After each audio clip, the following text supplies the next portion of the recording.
성경에는 우리를 깜짝 놀라게 할 만한 기적과 신비로운 이야기가 넘쳐납니다. 그런데 어떻게 봐도 신비로운 이야기고 기적 같은 이야기인데 우리가 좀 채 놀라지 않고 감동을 느끼지 못하는 신비가 하나 있습니다. 기적이 하나 있습니다. 그것은 바로 우리 안에 성령께서 거하신다는 신비입니다.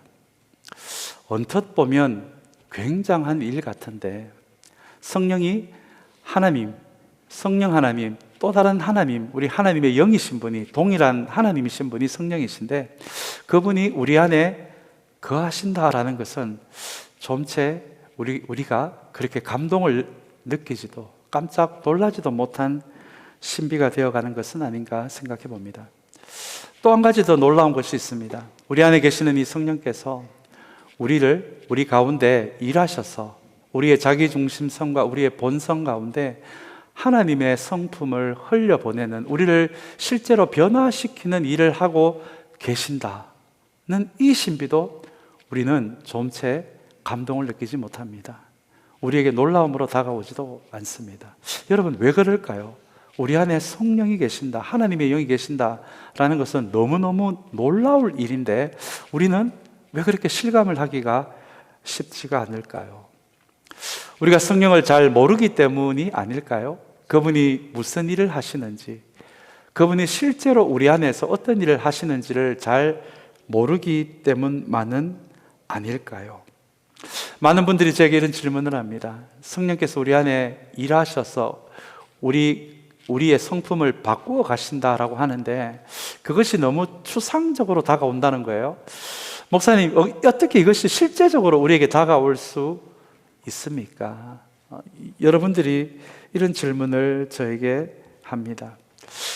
여러분, 정말 성령께서 우리 안에 일하셔서 우리를 변화시켜 가는 것이 맞다면 그것이 추상적인 이야기, 그저 성경에 나오는 이야기가 아니라 실제적으로 벌어지는 일이라면 우리는 어떻게 그것을 발견할 수 있을까요? 성령이 하시는 일을 이렇게 좀 실제적으로 정리해 볼 수 있을 것 같습니다.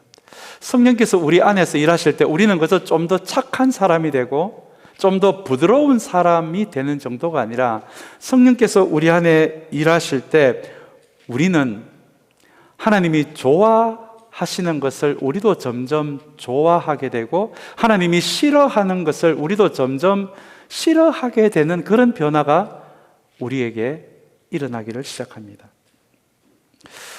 억지로 의무감으로 섬김과 봉사와 선교와 구제를 하는 것이 아니라 성령께서 내 안에 일하기를 시작하실 때 이런 일들이 점점 좋아지게 됩니다. 사랑하는 것이 쉬워지고요, 누군가를 미워하는 것이 점점 더 어려워지게 됩니다. 이전에는 험담하는 것이 재밌었는데 성령이 우리 가운데 일하시면 험담이 점점 어려워지고 누군가를 격려하고 누군가의 손을 붙들어 주는 것이 세상 누구도 줄 수 없는 깊은 만족감을 느끼게 합니다. 이전에는 나만 위해 사는 것이 더 쉬웠는데 이제는 어려운 삶을 살아가는 사람들을 위해 나의 것을 무엇인가 흘려보내는 것이 점점 쉬워지고 깊어집니다. 여러분, 이것이 우리 안에 성령께서 지금 일하고 계신다는 증거가 됩니다.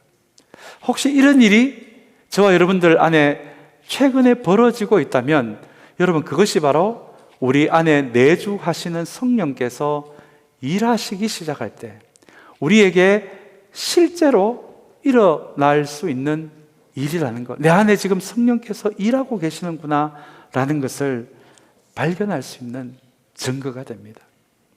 그렇게 성령께서는 우리 안에 내주하시면서 하나님이 의도하신 인간의 모습으로 우리 가운데 일하셔서 우리를 점점 변질이 아니라 점점 변화되는 사람으로 만들어 가시는 것. 여러분, 이 일을 성령께서 우리 안에 하고 계시는데 우리는 잘 놀라지 않습니다. 그렇게 신비함으로 다가오지도 않습니다. 성령에 대해서 잘 모르기 때문입니다. 그래서 여러분, 오늘 이 하나님의 성품의 이야기인 성령의 9가지 열매 이야기. 이것이 얼핏 보면 성품 이야기 같은데 잘 들여다보시면 성령 이야기입니다. 우리 힘으로 맺을 수 있는 것이, 우리 안에 흘러 들어오는 것이 하나님의 성품이 아니라 내 안에 계시는 성령께서 일하실 때 이런 성품이 우리에게 흘러 들어올 수 있다라는 성품 이야기 같은데 실제로는 성령 이야기가 지금 우리가 시리즈의 말씀으로 다루고 있는 하나님의 성품 이야기입니다. 우리가 이것을 잘 이해하기 위해서 성령 세례와 성령 충만이라는 단어를 좀 이해할 필요가 있습니다. 이 두 단어를 많은 분들이 헷갈려 하시는 것 같습니다. 여러분, 성령 세례는요, 다른 말로 거듭남이라고 우리가 이렇게 표현할 수도 있을 것 같습니다. 우리를 구원하시기 위해 주님이 하신 일을 우리가 믿음으로 받아들일 때, 이전에는 내 인생의 주인이 나였는데 이제는 내 인생의 주인이 주님이심을 고백하는 그 순간에 성령님은 우리 안에 들어오셔서 우리 안에 거하시기를 시작합니다. 여러분, 이것을 조금은 신학적인 용어로 성령의 내주라고 합니다. 우리 안에 거하신다는 의미입니다. 여러분, 이것이 성령 세례입니다. 구원의 순간에 단 한 번 벌어질 수 있는 성령 세례입니다. 성령 세례는 여러 번 일어나지 않습니다. 여러 번 일어난다는 말은 내가 지난달에 구원받고 이번 달에도 구원받고 다음 달에도 구원받을 예정입니다. 그래서 성령 세례가 이전에도 일어났고 지금도 일어났고 곧 일어날 예정입니다. 여러분, 성경은 그렇게 말하지 않습니다. 성령이 우리 안에 들어오시는 성령의 내주, 성령 세례는 우리 인생 단 한 번 벌어집니다. 주님이 나의 진짜 인생의 주인이 되었을 때 성령께서 우리 안에 들어오셔서 거하기를 시작하는 것을 성령 세례라고 이야기합니다. 아마 이 자리에, 예배 자리에 나오신 분들, 우리 주님을 내 인생의 주인이라고 고백하시는 분들의 마음에는 이미 성령 세례가 이루어졌고요, 저와 여러분들 마음 안에는 여러분이 놀라시든지 놀라지 않으시든지 간에 상관없이 성령은 우리 안에 거하고 계십니다. 여러분, 이것이 성경이 이야기하는 성령 세례의 의미입니다. 그런데 많은 분들이 또 이런 질문을 합니다. 성령 세례를 받았는데도, 거듭났는데도 왜 내 생활에는 변화가 없습니까? 내가 느끼는 변화가 일어나지 않습니까? 아마 시골에서 사신 분들이라면 수동 펌프 여러분 다 기억하실 것 같습니다. 우리 물이 있을 법한, 지하수가 있을 법한 곳에 그 수동 펌프의 밑에 부분을 거기에 박아 넣고요, 그리고는 펌프질을 열심히 하면은 그 물이 그 파이프를 통해서 지하수가 흘러나오는 그 수동 펌프 다 기억하실 것 같습니다.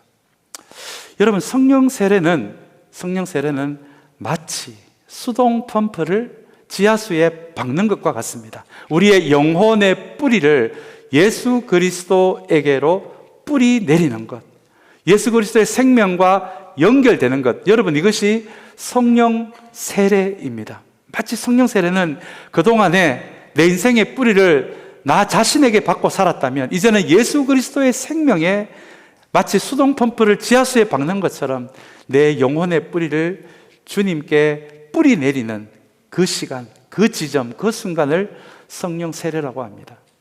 그런데 여러분, 성령 세례에서 끝이 나고 내 안에 성령께서 살아 계신다, 거하신다라는 것은 알고 있지만 내 안에 계시는 성령님과 실제적인 만남, 실제적인 교제가 시작되지 않는다면, 여러분, 어쩌면 이것이 왜 내가 예수 믿은 지 이렇게 많은 시간이 흘렀는데도 여전히 변화가 없는지에 대한 한 설명이 될 것 같습니다. 내 안에 거하시는 성령님과 아무런 관계가 없다면, 한 걸음 더 나아가서 그분을 못 본 척 한다면, 무관심한다면, 그분을 알고자 하는 마음이 우리에게 도무지 없다면 우리의 신앙생활은 오로지 우리의 노력과 우리의 열심으로만 이루어질 수밖에 없을 것 같습니다. 구원 이전과 이후의 삶에 변화가 없을 것 같습니다. 거듭난 이후에 주님을 사랑해야 된다라는 것은 알고 있지만 결국 내 삶을 가만히 들여다보면 결국에는 이전의 습관대로 돌아갈 수밖에 없는 것이, 성령 세례는 받았어도 그 성령과 실제적인 만남이 없을 때, 관계가 없을 때 우리에게 벌어질 수 있는 일입니다. 성경은 우리가 예수 그리스도를 믿었을 때 우리의 옛 자아는 죽고 새로운 자아로 태어났다라고 하지만, 우리 안에 계시는 성령님과 사귐이 없다면 우리는 여전히 옛 자아로 살아갈 수밖에 없습니다. 우리의 인생을 살다 보면 상처가 왜 없겠습니까? 선뿌리가 왜 없겠습니까? 그것을 이용하는 악한 영의 존재가 왜 없겠습니까? 우리가 거듭남에도 불구하고 우리 안에 실제 우리를 변화시키는 성령님과 실제적인 관계가 없다면 우리는 여전히 우리의 상처와 선뿌리와 악한 영에 질 수밖에 없는 존재로 살아갈 수밖에 없는 것이, 성령 세례는 받았지만, 성령이 내 안에 계시기는 하지만 성령님과 실제적인 생명의 관계가 있지 않을 때 우리에게 벌어질 수 있는 일들입니다. 그렇다면 목사님, 어떻게 하면 성령님과 실제적인 관계를 맺을 수 있을까요? 정말 성령께서 우리를 변화시킨다라는 것이 성경에 나오는 추상적인 이야기가 아니라면 실제 어떻게 이런 일이 벌어질 수 있을까요? 사랑하는 여러분, 우리 앞에서도 말씀드렸듯이 성령님은 인격적인 영이십니다. 우리가 그것을 원하지 않는데 성령께서 우리를 강하게 변화시킬 수 없는 이유가, 우리 성령님은 인격적인 영이시기 때문입니다. 인격적이라는 말은 정말 성령의 다스림을 갈망하고 성령님께서 나를 지배하실 수 있도록, 다스릴 수 있도록, 변화시킬 수 있도록 그분께 우리의 의지를 드리는 것이 너무 중요한데, 만약에 그 성령님께 관심이 없었다면, 무관심해 왔다면, 그분과 어떤 관계도 없었다면 실제 이런 일은 변화되지 않는 이유가, 우리 성령님은 인격적인 영이시기 때문에 그렇습니다.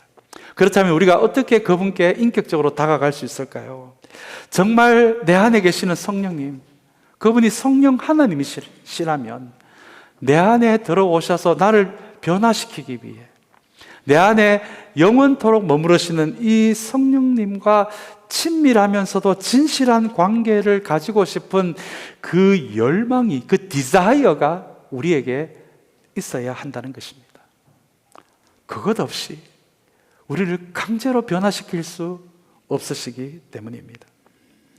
성령은 진리의 영이십니다. 성령 세례를 넘어 성령으로 가득 차 있는 충만하다라는 것은 어쩌면 진리의 영이시기에 하나님의 말씀으로 가득 차 있다라는 의미가 되기도 합니다.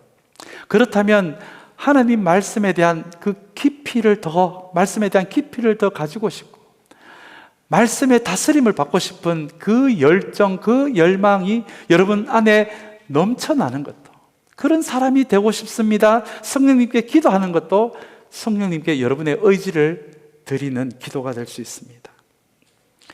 그리고 이전에 계속해서 말씀드린 것처럼 선택과 결정의 순간에 성령님께 묻는 것도 성령님과 관계를 맺는 중요한 방식입니다. 저에게 이런 중요한 결정이 내 앞에 있는데 성령님, 제가 어떻게 하기를 원하십니까? 인도하여 주시옵소서. 제가 지금 이런 일로 화가 나서 폭발하기 직전인데 성령님, 제가 여기서 이렇게 폭발하는 게 맞습니까? 맞지 않습니까? 그 순간에 성령님을 기억하고 그런 질문을 던질 수 있다면, 나의 자존심으로, 나의 감정이 나를 다스리는 것이 아니라 하나님의 말씀으로 나를 다스려 주시옵소서, 그런 마음으로 성령님께 기도할 수 있다면 여러분, 그 방법 하나하나가 성령님과 관계를 맺어나가는 방식, 성령님과 생명의 관계를 맺어나가는 방식입니다. 또한 성경은 성령께서 하시는 일들 중에 하나가 진실한 사랑이 무엇인지를 깨닫게 하시고 공동체가 하나 되는 것이 무엇인지, 그것이 얼마나 소중한 일인지를 우리에게 깨닫게 하시고 성숙되어져 가는 것, 또한 성령께서 우리의 실제 모습을 우리에게 보여주셔서 하나님 앞에 참된 회개로 나아가게 하는 것도, 여러분, 이것도 성령이 하시는 일입니다. 그렇다면 이 성령님과 관계를 시작하기 위해서 성령님, 진실한 사랑을 배우고 싶습니다. 교회 안에서 제가 하나됨에 앞장서는 사람이 되고 싶습니다. 어린아이와 같은 신앙에서 벗어나서 이제는 깊이와 성숙으로 나아가는 신앙이 되고 싶습니다. 나의 실제 모습을 가지고 하나님 앞에 참된 회개로 나아가는 하나님의 사람이 되고 싶습니다. 여러분, 이렇게 기도할 수 있다면 이것이 성령님과의 사귐이 시작되는 것입니다. 성령님과의 사귐이 시작될 때 여러분, 신앙은 쉬워집니다. 그래서 많은 영성가들이 성령을 마중물로 비유를 합니다. 마중물 아시죠? 거기 수동 펌프를 지하수에 박아서 그 물을 끌어올리려고 우리가 아무리 펌프질을 해도 여러분 잘 안 되잖아요. 힘만 들잖아요. 그때 여러분 어떻게 합니까? 마중물을, 한 바가지의 물을 수동 펌프에다가 집어 넣습니다. 그 물을 마중물이라고 합니다. 지하수 안에 있는 지하수를 마중 나간다는 물이에요. 그 물을 붓고 나서 펌프질을 하면 몇 번 하지 않아서 지하수에 있는 물들이 팔칼 쏟아지게 되는 것. 아마 여러분들 한두 번 다 경험들은 시골에 사신 분들이라면 다 이런 경험들이 있으실 것 같습니다. 여러분, 성령님이 바로 이 마중물 같은 역할을 하십니다. 성령 세례를 받고 성령과의 관계가 없으면 우리는 마치 수동 펌프를 우리 힘으로 계속해서 지치도록 그렇게 힘든 펌프질을 통해서 예수의 생명이 나에게로 흘러 들어오도록 내가 힘쓰고 내가 애쓰는 신앙생활이 되지만, 내 안에 계시는 성령님과 생명의 관계가 시작될 때 그분이 마중물이 되어서 그것이 우리의 영혼의 뿌리를 통해 예수 그리스도의 생명과 연결이 될 때 그 마중물이 되시는 성령님의 도움으로 그냥 우리가 그렇게 애쓰지 않아도 의무감과 책임감으로 우리가 막 지치도록 일을 하지 않아도 성령의 도움으로 성령의 역사로 신앙이 되어지는 것이 여러분 원래 하나님께서 우리에게 의도하신 우리 크리스찬의 모습이고 신앙의 모습입니다. 우리가 그것을 기억하신다면 오늘 이 성품의 이야기를 하는 우리 시리즈의 말씀으로 오늘은 신실함에 대해서 함께 나누는 말씀인데요, 오늘 하나님의 성품에 대해서 배우는 이 시간이 그저 이것을 통해서 우리가 좀 더 착한 사람이 되고 우리가 좀 더 부드러운 사람이 되는 그 정도가 목적이 아니라 성령께서 어떻게 역사하신다는 것을 안다면, 성령께서 우리를 어떻게 변화시켜 간다는 것을 안다면, 실제적으로 우리 안에 계시는 성령님과의 관계가, 실제적인 관계가 시작이 되어야 이 성품이 변화되는 일들이 시작될 수 있다는 것을 안다면, 사랑하는 여러분, 오늘 이 시간이 그저 하나님의 성품에 대해서 한 가지 배우는 시간이 아니라 내 안에 계시는 성령님과 실제적인 생명의 관계가 시작되는 이 예배 시간이 되시기를 간절히 소망합니다. 그래야 실제적인 변화가 시작될 수 있기 때문입니다. 변질이 아니라 변화가 될 수 있기 때문입니다. 오늘은 하나님의 성품 중에 신실함에 대해서 우리 함께 나누는 시간입니다. 이 신실함이라는 것을 여러 가지 우리가 이 신실함에 대해서, 우리가 살아가고 있는 이 시대에는 신실이라는 단어가 많이 쓰여지고 않는 시대이지만 성경이 이야기하는 이 신실함이라는 단어 안에는 한결같다라는 의미가 숨어 있습니다. 누군가를 향해서 신실한 사람이라고 말할 수 있다면 그 사람은 한결같은 사람입니다. 사람들이 알아주지 않아도 늘 자기 자리를 지키는 사람들입니다. 환경이나 상황에 상관없이 자신들이 있어야 하는 자리를 지키는 사람들, 그리고 이왕 믿음의 사람으로 세워진 것, 이 믿음이 중간에 멈추지 않고 중단되지 않고 끝까지 믿음의 자리에 서 있는 사람들, 그 사람들을 성경은 신실한 사람들이라고 그렇게 부릅니다. 여러분, 제가 좋아하는 시 중에 새벽별이라는 시가 있습니다. 그 시 가운데 제가 제일 좋아하는 부분을 한번 읽어드리겠습니다. 어두운 밤 지나고 새벽이 온다고 가장 먼저 떠올라 새벽별 아니네. 뭇 별들이 지쳐 돌아간 뒤에도 가장 늦게까지 남아있는 끝까지 돌아가지 않는 별이 새벽별이네. 그래서 진정으로 앞서가는 희망의 별이라네라는 시입니다. 여러분, 제가 방금 읽어드린 부분 가운데서도 뭇 별들이 지쳐 돌아간 뒤에도 끝까지 자기 자리에 남아있는 그 별을 이 시인은 새벽별이라고 부르고요. 정말 우리에게 희망이 되고 소망이 되는 사람은 이 새벽별 같은 사람이다라고 이 시인은 그렇게 이야기를 합니다. 여러분, 이 새벽별 같은 그런 존재요. 다른 별들은 다 돌아가도, 지쳐서 돌아가도 끝까지 자기의 자리에 남아있는, 끝까지 남아있는 별. 여러분, 이 별을 우리는 오늘 우리 주제로 붙여서 이야기하면 신실한 별, 그렇게 우리가 말할 수 있을 것 같습니다. 성경이 이야기하는 신실함은 바로 이런 것입니다. 환경이나 상황에 상관없이 끝까지 자기의 자리에, 믿음의 자리에 머물러 있는 사람, 새벽별 같은 신실한 사람입니다. 제가 얼마 전에 신실함에 대해서 말씀드리면서 깨어진 아스팔트 이야기도 한번 드린 것 같습니다. 깨어진 아스팔트 사이에 이름 없는 조그만 꽃 하나를 여러분 보신 적이 있으십니까? 벽에도 가끔 그런 꽃이 깨어진 벽의 틈을 꿰뚫고 나오는 그런 꽃풀 같은 것이 있습니다. 여러분, 가만히 보시면 정말 자기가 태어나 보니 정말 아름다운 정원도 아니고 정말 푸른 들판도 아니고 태어나 보니 깨어진 아스팔트 사이입니다. 깨어진 벽 틈 사이입니다. 그럼에도 불구하고 꽃은 자신의 환경을 원망하지 않습니다. 자신의 상황을 원망하지 않습니다. 꽃이니까요. 자신의 존재는 꽃이니까 아스팔트 틈새에도 상관없이 그 꽃은 예쁘게 피어 있습니다. 그리고 깨어진 벽 사이에도 꽃은 나는 꽃이니까 벽 사이에 예쁘게 피어 있습니다. 자신의 환경을 원망하지 않고 상황을 원망하지 않고 우리는 하나님의 사람이니까 하나님의 사람으로 그 자리에 신실하게 존재하는 것, 우리 존재의 꽃을 그 좋지 않은 상황에도 환경에도 꽃을 피우며 살아가는 삶, 여러분, 이것이 성경이 이야기하는 신실한 사람의 모습입니다. 성경을 읽다 보면 신실함을 보여주는 동물이 있습니다. 그 동물은 바로 예수님이 예루살렘에 입성하실 때 타신 어린 나귀입니다.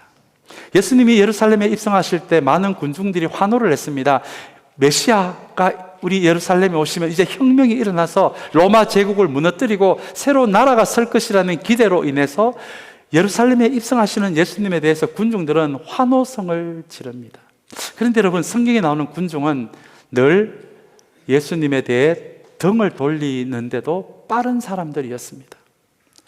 자신들이 원하지 않는 혹은 자신들이 원하는 모습을 예수님이 보여주지 않으면 언제든지 등을 돌린 사람들이 성경에 나오는 군중들이었습니다. 그래서 예수님을 환영했던 그 사람들이 얼마의 시간이 지나서는 예수님을 못 박아 버려라라고 외친 사람들이 바로 동일한 예수님을 향해 환호성을 질렀던 그 사람들이었습니다. 한 자리에 끝까지 한결같이 있는 사람들이 신실한 사람이라면 아마 이 군중은 신실하지 못한 사람의 모습을 보여주는, 성경이 보여주는 대표적인 모습이 될 것 같습니다. 그럼에도 불구하고 예수님을 태워간 어린 나귀는 예수님을 등에 태우고 우직하게 그 길을 걸어갑니다.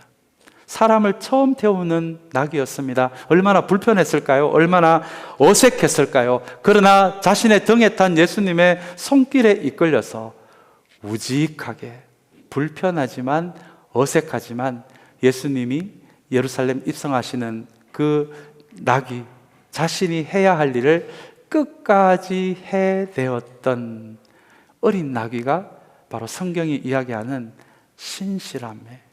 신실함을 보여주는 모습입니다.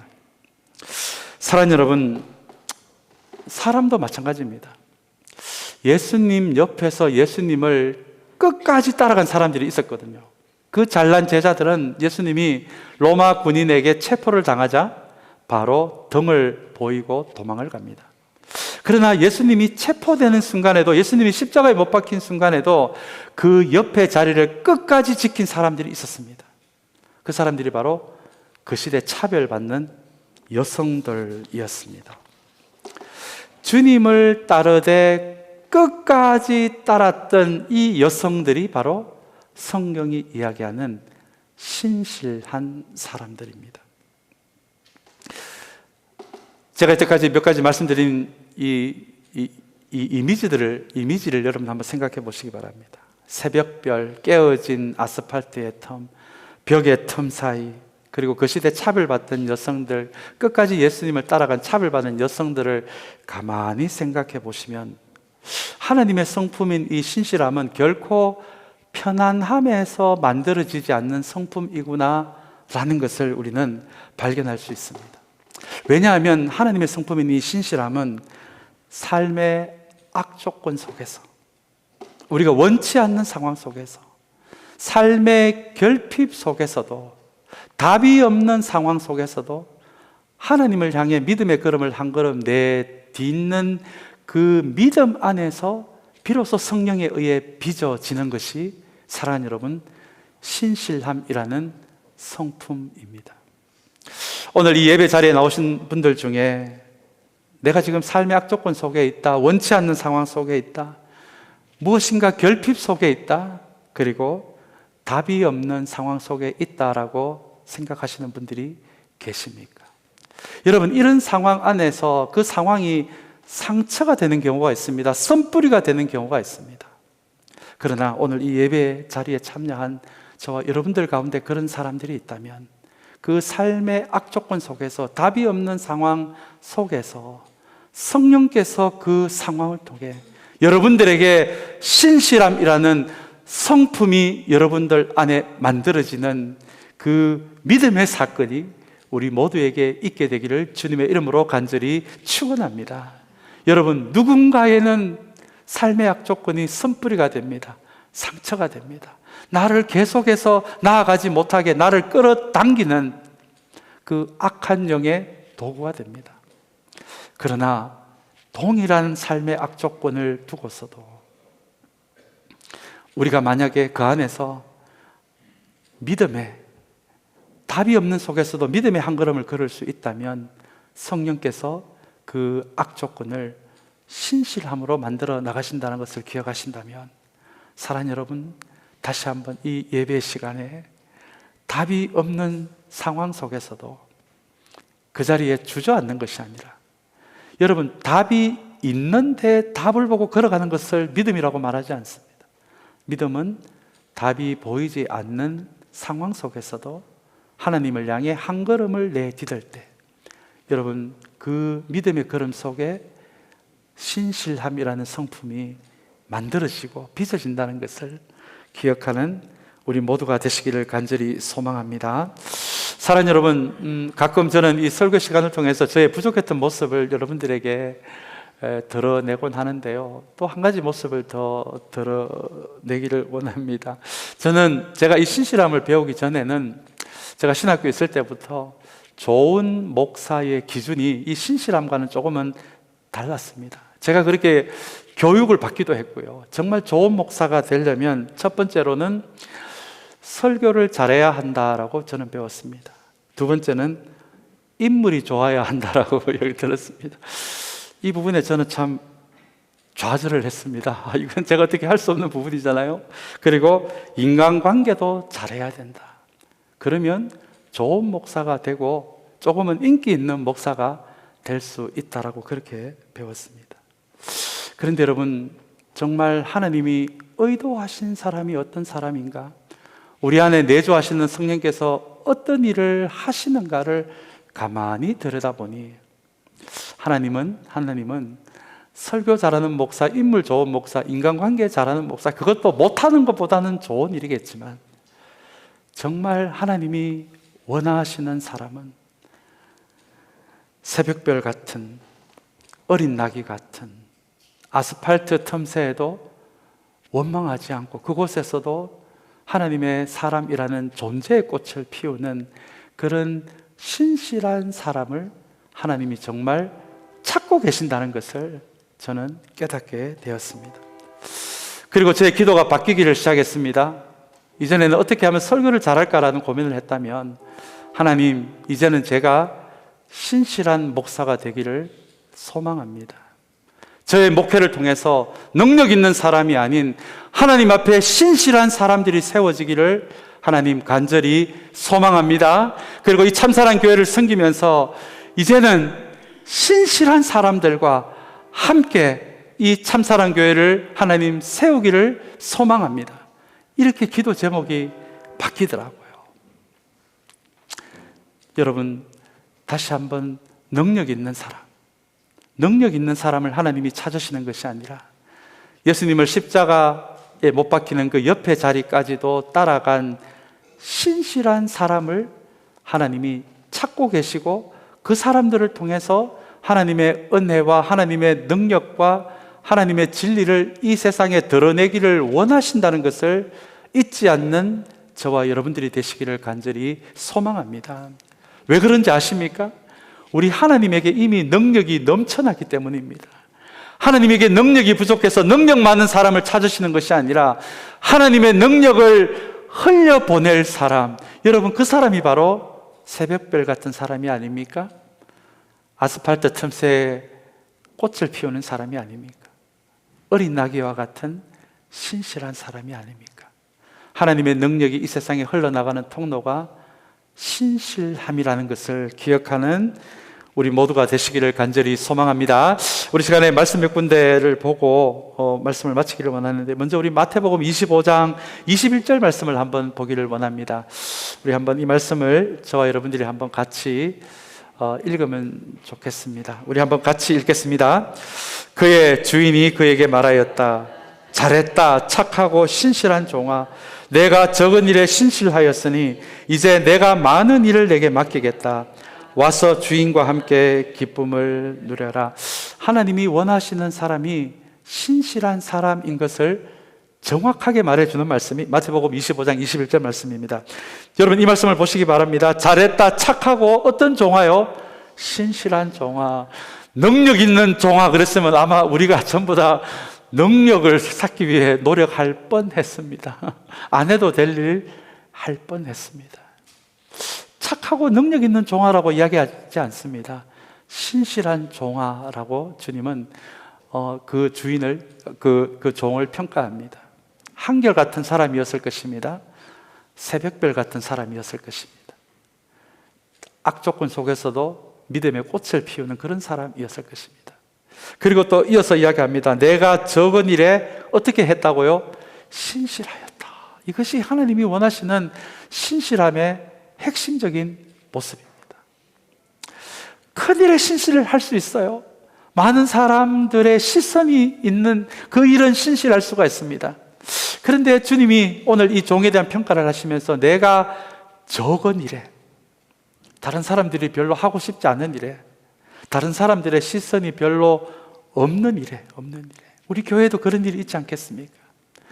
그런 일에도 우리가 신실할 수 있다면, 한결할 수 있다면, 그 일 속에서도 끝까지 그 일을 감당할 수 있다면 그 일을 주님이 칭찬하십니다. 여러분, 이것이 하나님이 사람을 쓰시는 기준입니다. 우리 이어서 우리 하나님의 신실함에 대한 말씀을 우리 한 군데 좀 보기를 원하는데요. 우리 출애굽기 34장 6절의 말씀입니다. 우리 이 말씀을 저와 여러분이 한번 같이 읽기를 원합니다. 우리 한번 같이 읽겠습니다. 주님께서 모세 앞으로 지나가시면서 선포하셨다. 주는 자비롭고 은혜로우며 노하기를 더디하고 한결같은 사랑과 진실이 풍성한 하나님. 참 흥미로운 말씀입니다. 하나님이 모세에게 내 성품은 이래 라고 모세에게 하나님의 성품을 소개하는 말씀입니다. 근데 여러분, 내 성품은 이렇고 하는 하나님의 말씀 가운데 한결같은 이라는 표현이 나옵니다. 여러분, 이것이 신실함입니다. 하나님의 우리를 향한 하나님의 사랑은 한결같다는 의미입니다. 여러분, 이런 표현을 들어보신 적이 있으십니까? 하나님은 우리를 사랑하시되 끝까지 사랑하신다. 하나님은 우리를 사랑하시되 영원토록 사랑하신다. 하나님은 우리의 변덕에 흔들리지 않으시고, 하나님은 우리의 연약함에 흔들리지 않으시고, 하나님은 우리의 은밀한 습관이 있더라도 거기에 흔들리지 않으시고, 하나님이 한번 사랑하기로 작정한 그 사람은 끝까지 사랑하신다는 거예요. 영원토록 사랑하신다는 거예요. 여러분, 그것이 한결같은 사랑이라는 하나님의 신실함이 담겨져 있는 사랑의 모습입니다. 여러분, 이렇게 한번 상상해 보시기를 바랍니다. 하나님이 변덕스러운 하나님이시라면, 하나님이 막 적흥적이신 거예요? 하나님이 막 감정적이셔서 수시로 막 폭발을 하세요. 하나님이 등을 잘 돌리십니다. 그 하나님이 하나님일 수 있을까요? 그래서 하나님의 성품 가운데 하나가 신실함인 것이, 한결같음이 얼마나 다행인지 모르겠습니다. 여러분, 구약을 보시면 많은 우상들이 등장합니다. 그 많은 우상들의 특징은 변덕입니다. 그 우상들이 얼마나 감정적인지 몰라요. 그래서 조금만 우상을 기분 나쁘게 하면 그 우상이 그 우상을 따르는 백성들에게 화를 줍니다. 전염병을 줍니다. 가뭄을 줍니다. 폭풍을 줍니다. 그래서 우상을 섬기는 사람들의 1차적인 관심사는 어떻게 하면 내가 모시는 우상의 기분을 풀어줄까 였습니다. 우리가 아는 심청이가 바다의 인당수에 빠진 이유도 바로 그와 동일한 이유입니다. 심청이를 빠뜨려야 화가 난 용왕님을 기분을 풀어줄 수 있기 때문에. 그런데 성경을 보니까요, 우리 이 출애굽기 말씀을 보니까 우리 하나님은 한결같은 하나님이십니다. 한번 사랑하기로 마음을 먹으시면 그 영혼을, 그 사람을 놓지 않으십니다.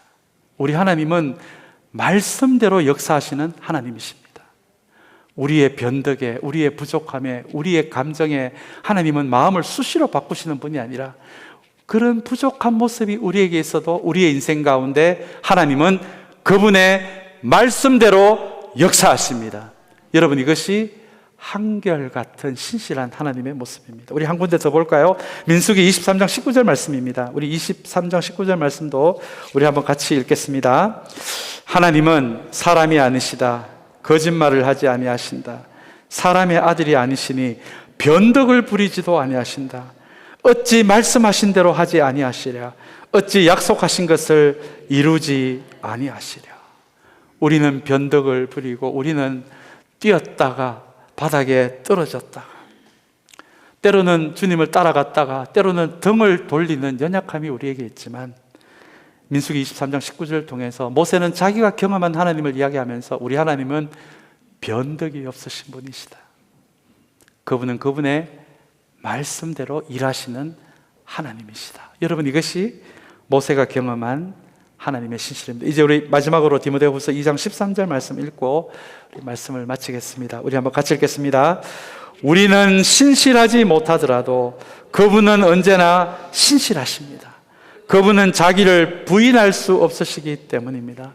제가 이 말씀을 준비하면서 그분은 자기를 부인할 수 없으시기 때문이다, 이 말씀에 제가 좀 꽂혀가지고요, 이게 무슨 뜻일까 곰곰이 생각하고 주석도 열어보고 여러 가지 성경 버전을 열어보다가 한 버전이, 한 우리 현대인의 언어로 된 그 성경이 이것을 이렇게 번역을 했더라고요. 자기를 부인할 수 없으시기 때문이라는 이 말씀을, 그분은 자신이 약속하신 것을 어길 수가 없기 때문이다. 이 번역이 너무 좋더라고요. 맞아, 이게 주님의 성품이지.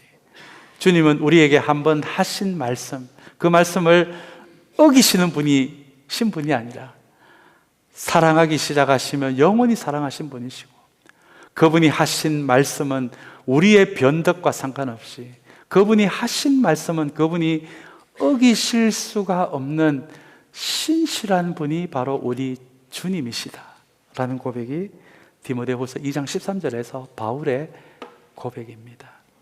이제 말씀을 맺습니다. 사랑하는 여러분, 오늘 이 말씀을 통해서 다시 한번 하나님의 성품인 신실함, 지식적으로 배우는 것이 아니라 다시 한번 이 일이 내 안에 계시는 성령님으로 인해 신실함이 우리에게 흘러 들어오는 것이라면, 오늘 이 예배 시간을 통해서 성령님과 어떻게 내가 실제적인 관계가, 생명적인 관계가 시작할 수 있을까? 하나님, 내 안에 성령님에 대한 열망을 주시옵소서, 갈망을 주시옵소서. 그리고 한 걸음 더 나아가 주님이 우리에게 신실하셨던 것처럼 우리도 주님의 이 몸된 공동체에 능력 있는 사람이 아니라 신실한 사람으로 서게 하여 주시옵소서. 이것이 우리의 바람이 되고 기도의 제목이 되시기를 간절히 소망합니다. 우리